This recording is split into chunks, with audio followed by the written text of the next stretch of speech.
Aquí entramos a la parte importante. Si lo anterior es probable que venga, y es muy probable si es cierto, esto es seguro que venga.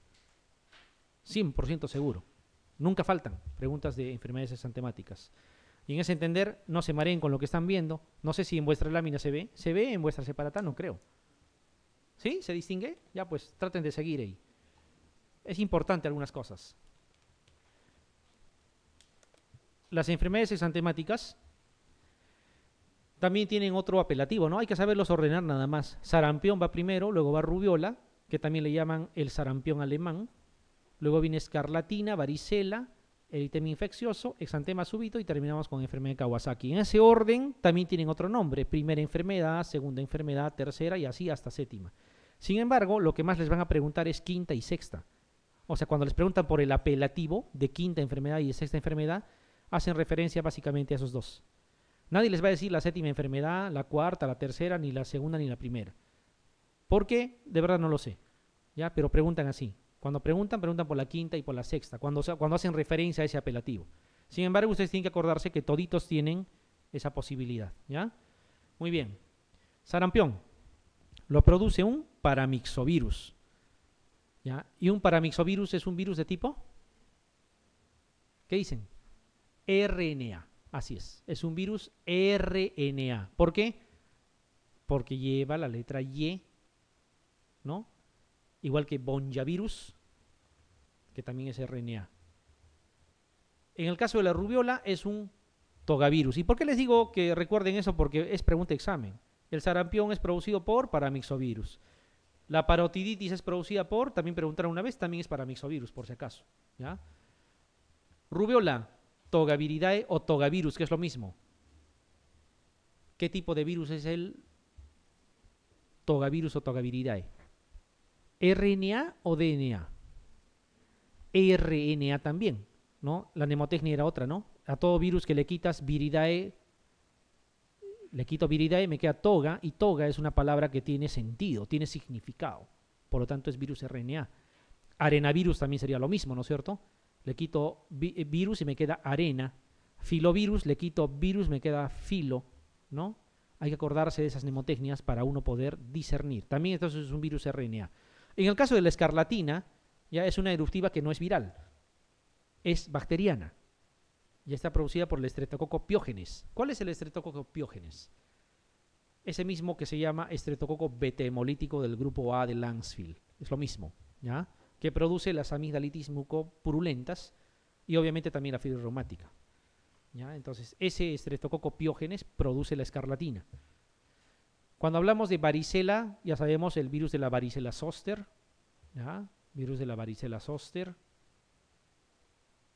Y la varicela es un herpes también, ¿no es cierto? Por lo tanto, es un virus DNA, ¿no? Es un virus DNA. Eritema infeccioso, parvovirus B19, exantema súbito, herpes simple, 6 y 7, ambos, ¿ya?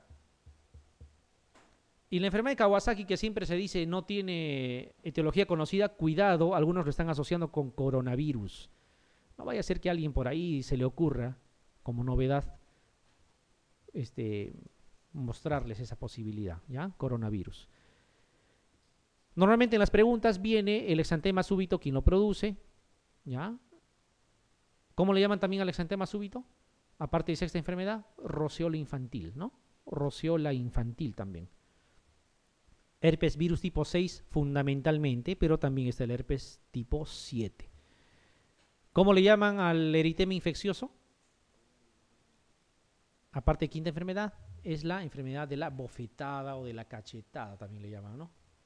¿Por qué? Porque justamente recién nacido pareciera que lo hubieran abofeteado, ¿no? Está con el rostro así enrojecido. ¿Ya? La varicela no necesita mayor presentación. La escarlatina lo vamos a comentar y a ver, empecemos a hablar un poco. Bien. Esto de la edad tampoco es tan importante, les comento. Es solamente referencial lo que está acá. ¿Ya? No tiene gran trascendencia. Desde acá sí. Hay que acordarse unas cosas. Periodo de incubación del sarampión, 10 días. De la rubiola, 14 a 21 días, o sea, puede demorar un poco más, hasta 3 semanas. ¿Ya? La escarlatina es corta, menos de 7 días.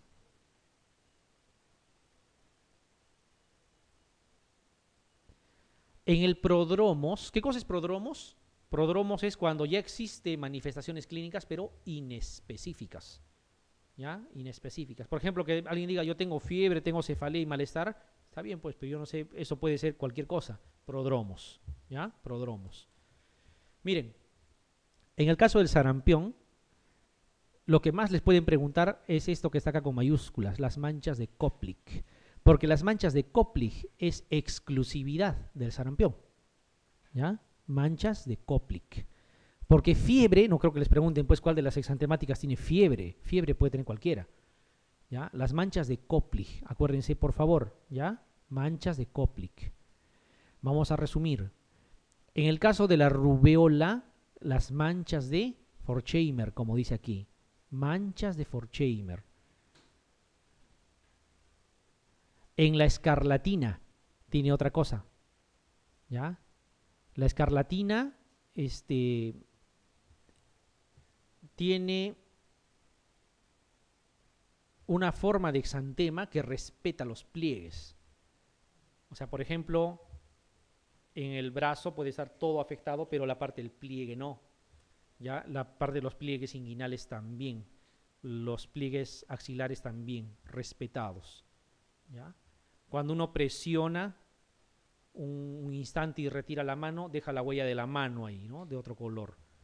¿Ya? Eso es en el caso de la escarlatina. ¿Ya? Y esa facies donde se respeta los surcos nasogenianos, la boca y los ojos, tiene un nombre propio, le llaman facies de Filatov, así como está acá. Ubíquese ahí en cuadro clínico, intersecten con escarlatina y ahí dice facies de Filatov. Exantema palpable, se palpa ese exantema, ustedes pasan la mano y se nota ahí, digamos, el rash. Blanquean a la presión, ¿ya? Afecta gran parte del cuerpo, pero respeta los pliegues. Eso nos da las facies de Filatov, así se llama.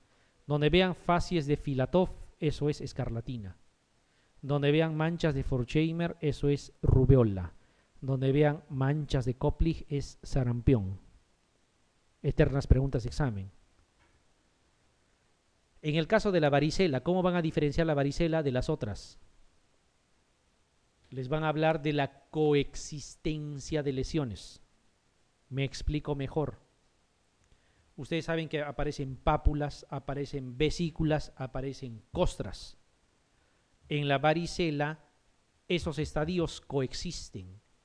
Es decir, en una misma zona del cuerpo, puede ser en el tronco, yo voy a encontrar pápulas, vesículas, costras. Coexistencia de lesiones. Hay que acordarse. Coexistencia de lesiones. Una cosa que acostumbran preguntar también es ¿hasta qué momento la varicela es contagiosa? Cuidadito, 24 horas antes de que aparezca el exantema, ¿ya? Hasta que todas las lesiones sean costras. ¿Ya? O sea, significa una persona con varicela contagia desde antes de que por lo menos aparezcan las lesiones. O sea, alguien de ustedes puede mañana empezar con varicela y ya está contagiando. Algo así. ¿Ya? Muy bien.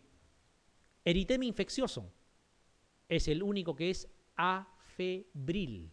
Cuidadito. Eritema infeccioso por parvovirus B19. Quinta enfermedad. La enfermedad de la bofetada o cachetada. No tiene fiebre. No presenta fiebre en ningún momento de su evolución. No hay fiebre. Como dice aquí, imita una bofetada. Hay un exantema maculopapular en tronco y extremidades con cierta tendencia al aclaramiento en el centro. Lo que se tiene que acordar aquí es que no produce fiebre y siempre les van a mencionar esa característica como si hubiera recibido a bofetadas, así les van a decir en el enunciado. O les van a preguntar cuál es la etiología de la quinta enfermedad y ustedes van a poner parvovirus B19. Exantema súbito, ¿cómo lo van a reconocer? Lo van a reconocer porque les va a decir esta frase o un equivalente. Pasa la fiebre, empieza el exantema. Así les van a decir. O apareció el exantema inmediatamente habiendo concluido la fiebre. O sea, hay esa secuencia. Primero la fiebre, después el exantema. ¿Ya? Eso es la sexta enfermedad, exantema súbito o roceola infantil. Herpes tipo 6, herpes tipo 7.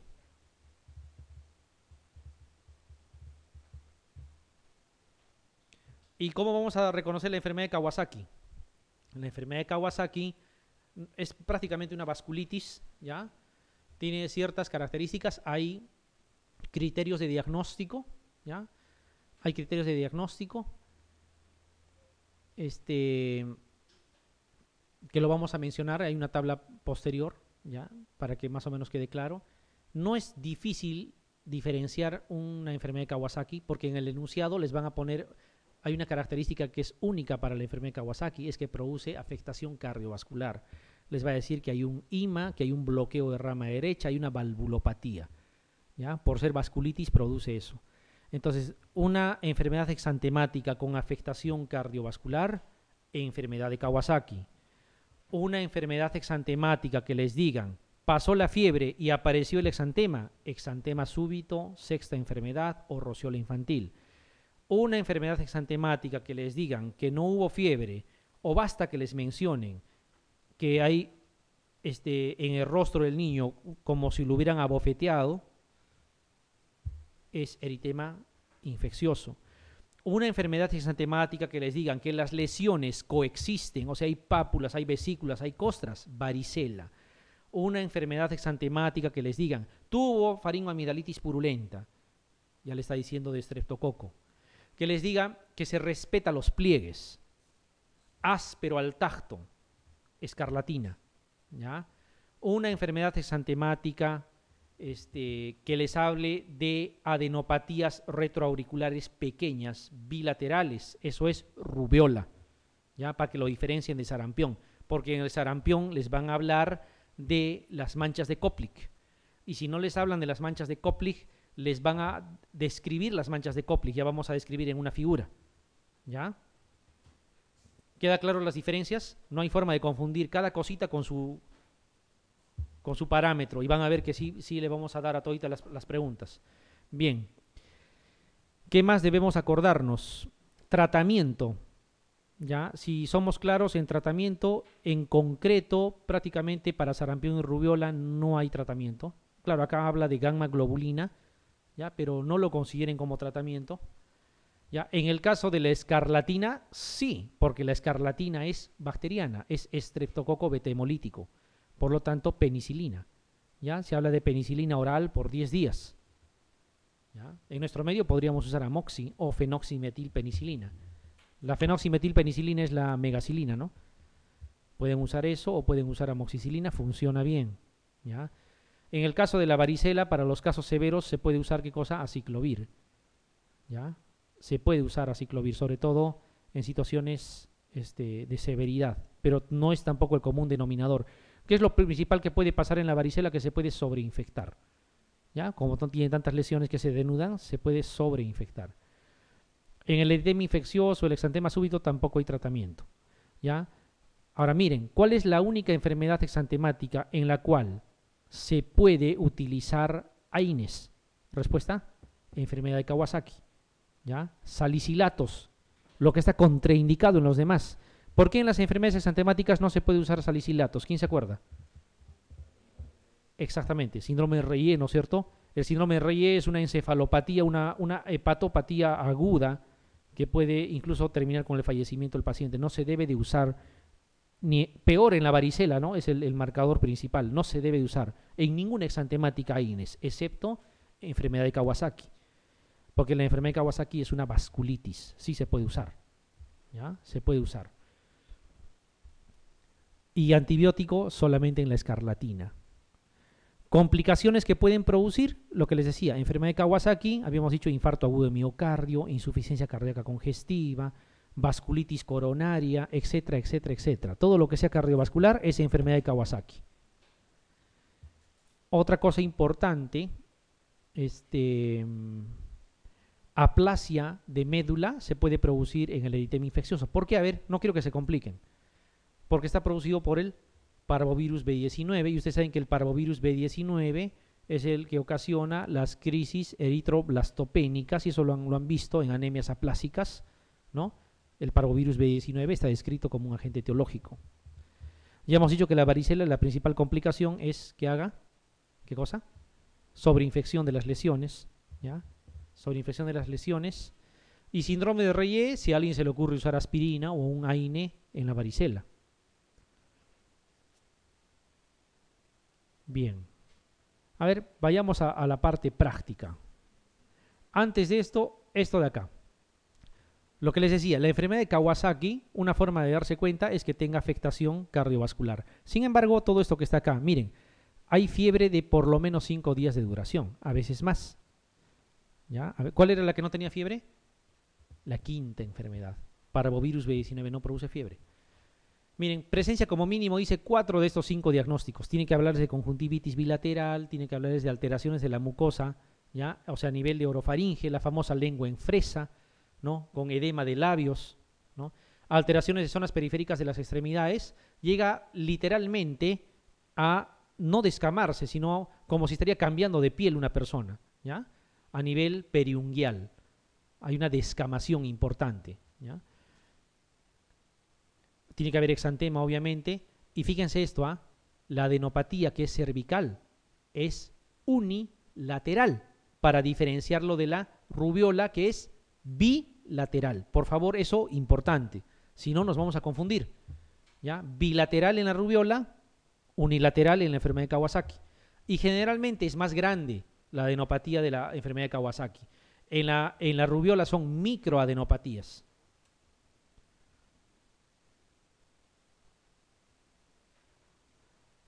Ahí está lo que les decía, descamación, ¿no? Descamación, ¿no? Un cambio de piel prácticamente, periunguial sobre todo, ¿no? Aquí hay lesiones, ¿no? A nivel de labio, lengua en fresa, edemas, ¿ya? Fácil para el caso de la enfermedad de Kawasaki. A ver, vayamos a responder. Dice, ¿cuál es la enfermedad caracterizada por un periodo de incubación de 1 a 2 semanas, fiebre alta por 3 a 4 días y exantema maculopapular generalizado de corta duración? Y aquí viene lo interesante, hasta ahí no hay nada, ¿no es cierto? Hasta ahí no puedo definir bien. Que aparece al ceder la fiebre, sin descamación ulterior. ¿Cuál era el exantema que tenía esa característica? O sea, desaparece la fiebre y empieza el exantema. ¿Se dan cuenta? ¿Ya? O sea, no quiero que desperdicien esa pregunta en el examen. Vamos a la siguiente. No se olviden de esto. ¿Ya? No se olviden. Es un exantema que desaparece, o sea, aparece cuando la fiebre se va. No coexiste exantema con fiebre. Podrían preguntarles así, ¿en cuál de las siguientes exantemáticas, no? La fiebre no coexiste con el exantema. Podrían preguntarles, o sea, hay formas de preguntar, pero siempre van a hacer referencia a lo mismo. Tiene que irse la fiebre y recién aparece el exantema. Muy bien. Lo que les estoy mostrando acá, ¿qué cosa es? Esto es sarampión. Pocas veces van a ver sarampión.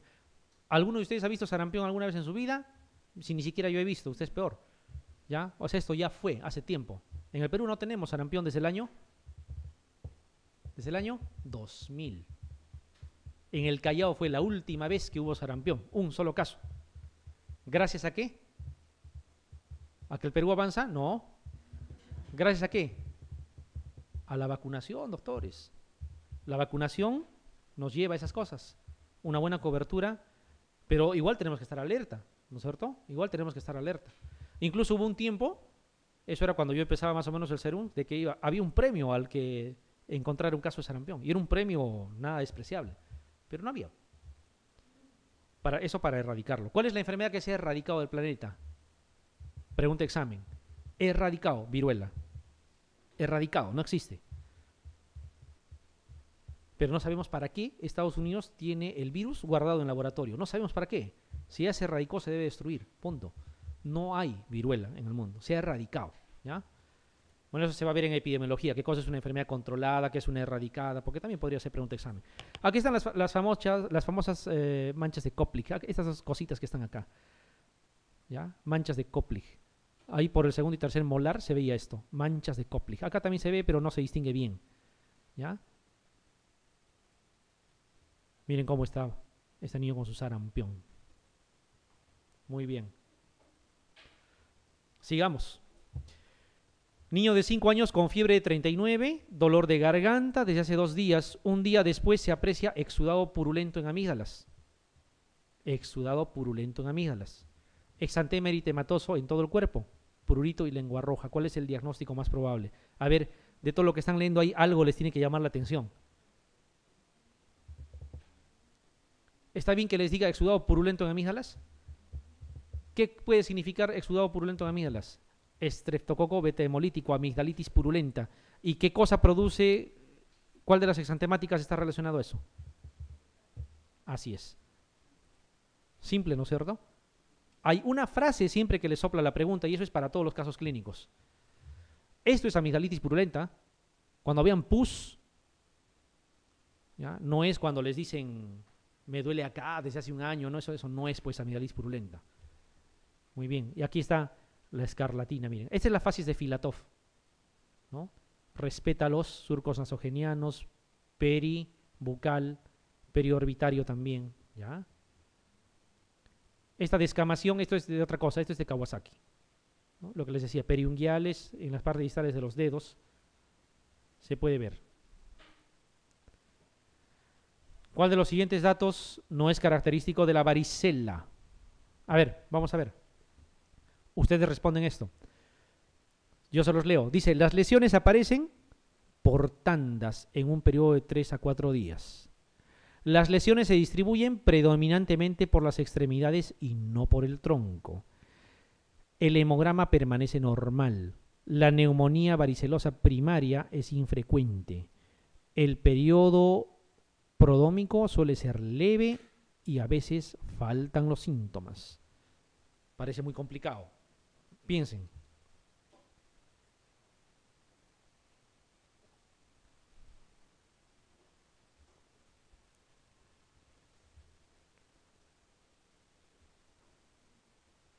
¿Han visto varicela alguna vez? Ya. A ver, de lo que han visto lo más. Ni me digan que no han visto, no les creo eso. De lo que han visto nada más. ¿Qué parte de su cuerpo les muestra la mamá? O sea, ¿qué parte descubre al niño para mostrarles? ¿Nadie se anima? Con seguridad, doctores.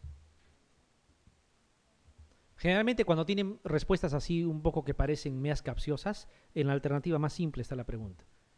Generalmente digo. Esa es otra de las técnicas para dar examen. Tiene que hablar de lo más común. Para que puedan justificar el jurado y decir, no, pero ahí está clarito, yo les he preguntado esto. Tiene razón. Alguien lo ha dicho, pero está dudando. A ver, vamos a analizarlo, ¿ya? Todos han dicho la B, ¿no es cierto? ¿O no? Ya. ¿Qué cosa les muestra, pues, el niño? O no por sí mismo, sino la mamá, ¿qué cosa descubre el niño? ¿No les muestra el tórax, el abdomen lleno de lesiones? ¿O solamente en brazos da y esto está íntegro? Eso es absurdo. ¿No es cierto? ¿Sí o no? Ya. Pero vamos a aprovechar la pregunta. Dice, las lesiones aparecen por tandas, dice, en un periodo de 3 a 4 días. ¿Qué significa? Por eso es que coexisten. Aparecen pápulas y cuando ya están evolucionando a costras, otra vez aparecen pápulas. Están esas ya pasando a un desecado, por decir, y otra vez vuelven a aparecer. Por eso es que en algún momento los 3 tipos de lesiones van a coexistir. ¿Ya? Entonces eso es real, a eso se refiere. Dice, las lesiones se distribuyen predominantemente por las extremidades y no por el tronco. Absurdo, ¿no es cierto? Absurdo, ya. Ninguna exantemática, para empezar, tiene esa característica. Ninguna. La otra dice, ¿el hemograma permanece normal? Sí, el hemograma está normal. ¿Ya? Salvo que se sobreinfecte a una celulitis, que sé yo, ahí podría haber desviación izquierda, leucocitosis, habría otra cosa. La neumonía varicelosa primaria es infrecuente. ¿Qué significa primaria? Solamente es cuestión de términos. Significa que no va a ser problemas dérmicos, sino más bien una neumonía por varicela. Absurdo. Más bien es al revés. Puede haber una neumonía por varicela, pero secundaria al exantema. O sea, primero hace varicela y de ahí como complicación puede venir una neumonía. O sea, se llamaría secundaria. Dice primaria ahí. Y dice, es infrecuente. Está bien. Perfecto, es infrecuente. El otro dice, el periodo prodrómico suele ser leve y a veces faltan los síntomas. Si las manchas de Fulchheimer, todo lo demás estaba ahí. ¿Ya? Prácticamente el que no tiene prodromos, el que tiene prácticamente exento de ese tipo de situaciones, hay uno solo, que es, ¿cuál? La quinta enfermedad, que ni siquiera fiebre presenta. Para todo lo demás, por ejemplo, las manchas de Koplik, ¿dónde se presentan? En el prodromos. No es en el momento no es el momento de la erupción propiamente. Bueno, quizás sea una de las preguntas más complicadas, entre comillas, porque ustedes sí lo pueden responder. Justo ahí está la coexistencia. Miren, eso se llama, por eso se llama en tandas. Ya está en costra dura, algunas todavía están en ampolla y otras están en máculas, incluso recién. Y aquí se ve mucho mejor en una foto, miren. Pápulas, máculas de algunos, costras, ¿no? Coexisten.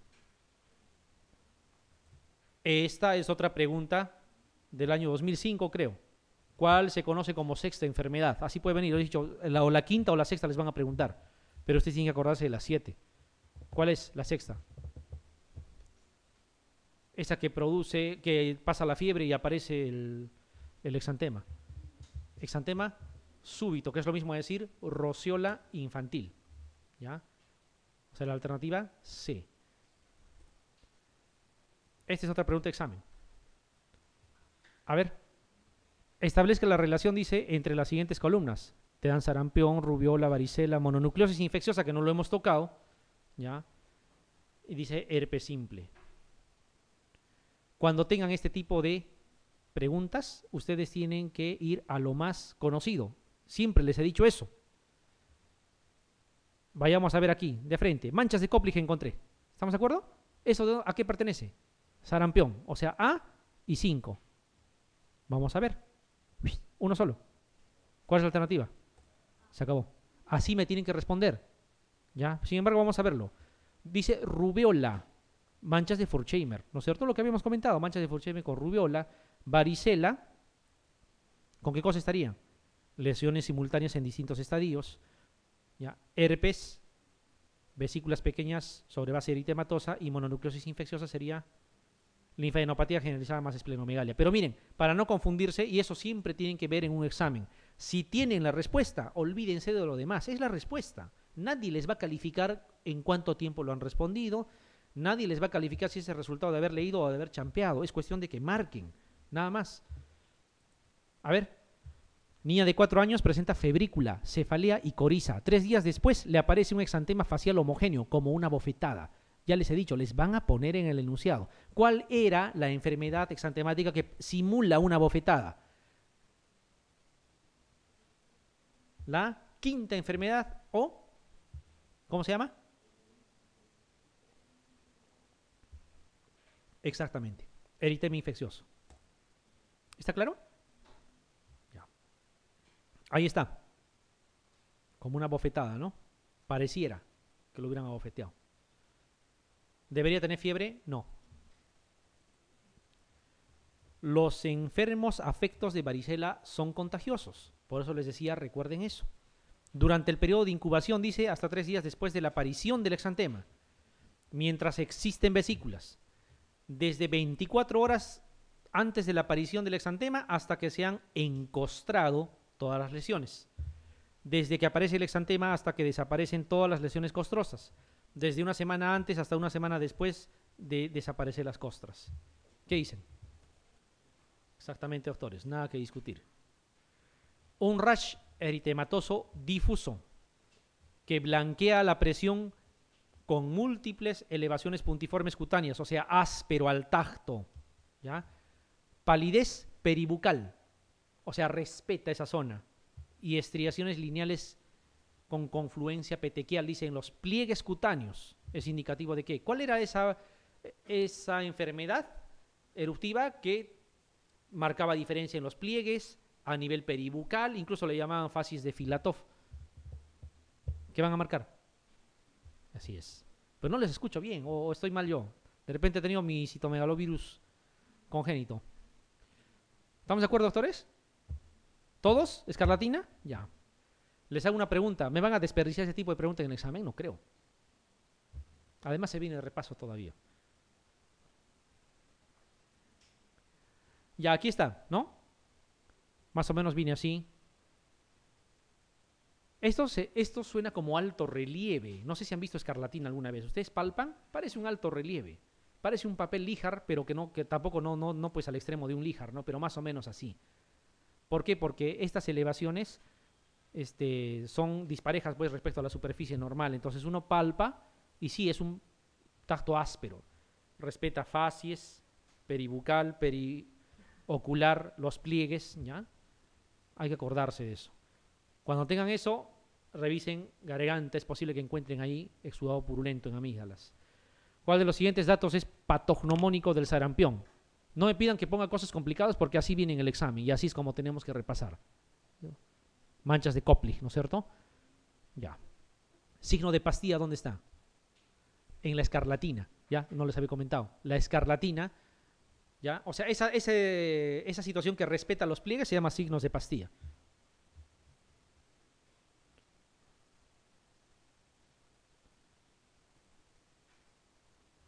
No se olviden de esto, ¿ah? Ya hemos dicho, ¿ya? ¿Pueden creer que esto hasta en salud pública preguntan? Sí. Rabia para relacionar con cuerpos de Negri, ¿no? Sarampión con manchas de Koplik. A ver, la rubiola en el niño suele tener un buen pronóstico, pero a veces pueden surgir algunas complicaciones de las que la más frecuente es, a ver, anímense a responder. No hemos comentado eso, pero respondan.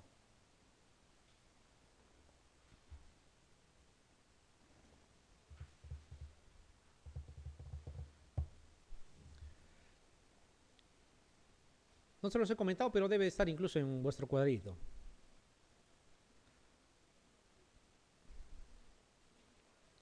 Ya, yo les puedo avisar algo. Todas son complicaciones, por si acaso. Ya, pero ¿cuál es la más frecuente? Ya, ¿saben qué cosa van a hacer ustedes? Como les digo, hay varias formas para enfrentar un examen así de opción múltiple. En el enunciado, ustedes tienen que sacarle provecho al enunciado. Miren, lo vamos a analizar así. Dice, la rubiola en el niño suele tener un buen pronóstico. ¿Está bien? Ya. Pero dice a veces, ¿qué significará? ¿La mayoría o muy pocas veces? Muy pocas veces. La mayoría es con buen pronóstico, eso es lo que le entiendo al enunciado. Por lo tanto, si la mayoría tiene buen pronóstico, significará que sus complicaciones tampoco son graves. Al menos las más comunes, ¿o no? Ya. ¿Qué elegirían ahí? Porque miren, ¿la bronconeumonía es una complicación severa o no? La encefalitis también es compromiso del sistema nervioso central. Sordera sería una complicación catastrófica. Púrpura trombocitopénica lo mismo. Artritis. ¿Ya? Es como cuando ustedes miraban y les decían cuál es el método más barato y práctico para diagnosticar Bartonella y ponían ahí, les pedían Western blot, les ponían ELISA de captura, claro, y por ahí había lámina periférica. Solamente es el más barato, pues no creo que un Western blot cueste más barato que una lámina periférica. Lo mismo, bueno, acuérdense, la artritis no estamos hablando de artritis reumatoide, artritis, simplemente inflamación de las articulaciones es lo más común. Ya es lo más común en los pacientes con rubiola, en los niños con rubiola. Sin embargo, pasa el cuadro y también todo se resuelve al 100%. ¿Ya? Y eso está en relación al enunciado. Tiene un buen pronóstico.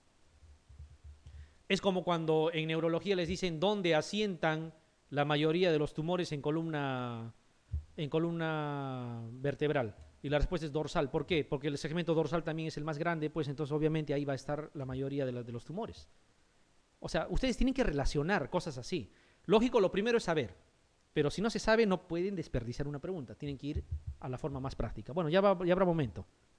Como ya tenemos la fecha, vamos a definir bien eso.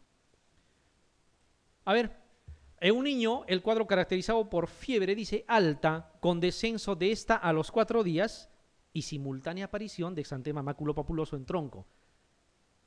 ¿Cuál de las exantemáticas se va la fiebre y aparece simultáneamente el exantema? Respuesta, exantema súbito. ¿Todos de acuerdo? Perfecto.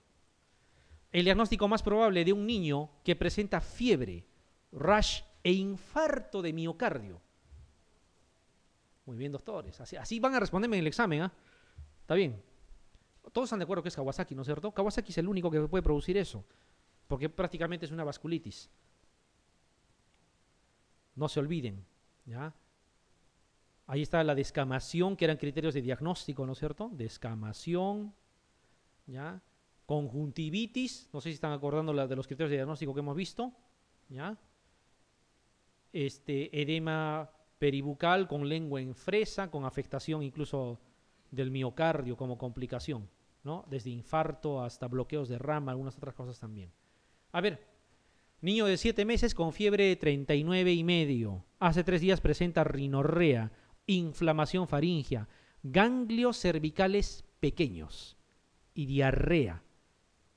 Para empezar, cualquier cuadro viral puede producir diarrea. Eso que no les sorprenda, eso es distractor, ¿ya? La fiebre cede, dice, 4 días después y aparece un exantema no pruriginoso. El diagnóstico más probable es. Fíjense cómo les estaba desviando a qué cosa. Parecía eso de las adenopatías, ¿eso qué parecía? ¿No les parecía una rubiola al inicio? ¿Ya? Pero después, ¿qué dice? Que la fiebre cede 4 días después y aparece un exantema no pruriginoso. La fiebre cede y aparece. Por eso les dije, cuando mirábamos el cuadro, ustedes van a responder en el examen por ese tipo de enunciado. Si ustedes lo tuvieran esto en la vida real, para los que van a hacer pediatría, tienen un paciente así, obvio, no están dando examen. Ahí tienen que pensar en otras posibilidades y hacer de repente una disquisición correcta, pero estamos en el examen. ¿Ya? Estamos en el examen. ¿Se han convencido o no? Ya. Lean los puntos clave. A ver, en la enfermedad de Kawasaki, todas las afirmaciones son correctas menos una. Señálela. A ver, vamos a ver cuál no es real.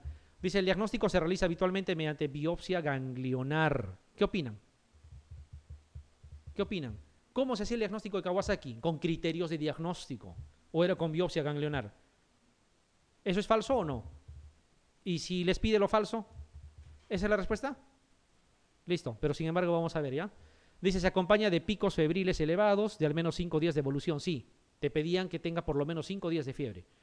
La base patogénica de la enfermedad es una vasculitis, lo acabo de decir hace un rato, ¿ya? Esta es una vasculitis, por eso se usan AINES como parte del tratamiento. Las complicaciones más graves se relacionan con afectación coronaria, claro que sí, por eso puede producir infartos. El tratamiento consiste en inmunoglobulina intravenosa a dosis elevadas y ácido o dosis elevadas de ácido acetil salicílico, también es real, ¿ya? También es real. Pero fíjense cómo ustedes podrían confundirse si continúan leyendo todas las alternativas en un examen. Encuentran una alternativa y esa es, se acabó. La última, ¿no? A ver, niño de 2 años con fiebre de 4 días, afectación del estado general, ligera irritabilidad, presencia, de un exantema maculopapuloso discreto en tronco, ¿ya? E hiperemia conjuntival bilateral, o sea, tiene conjuntivitis, sin secreción, lengua aframbuesada, hiperemia faríngea, sin exudados amigdalares, adenopatías laterocervicales de unos 1,5 centímetros de tamaño, dice, o sea, adenopatías grandes. ¿Cuál entre los siguientes es el diagnóstico más probable? Más probable, dice. Fíjense, con tremendo enunciado, les han dado todos los criterios de diagnóstico, ¿o no? ¿Exantema súbito? No. ¿Por qué? Tendrían que decirme, se fue la fiebre y aparece el exantema. No me dice eso. ¿Escarlatina? No, porque dice que no tiene secreción purulenta en amígdalas. ¿Rubiola? Alguien podría pensar por las adenopatías, pero miren, 1,5 centímetros es grande. ¿Ya? Mononucleosis infecciosa no viene así. La mononucleosis infecciosa es adenopatías con fiebre, ¿no?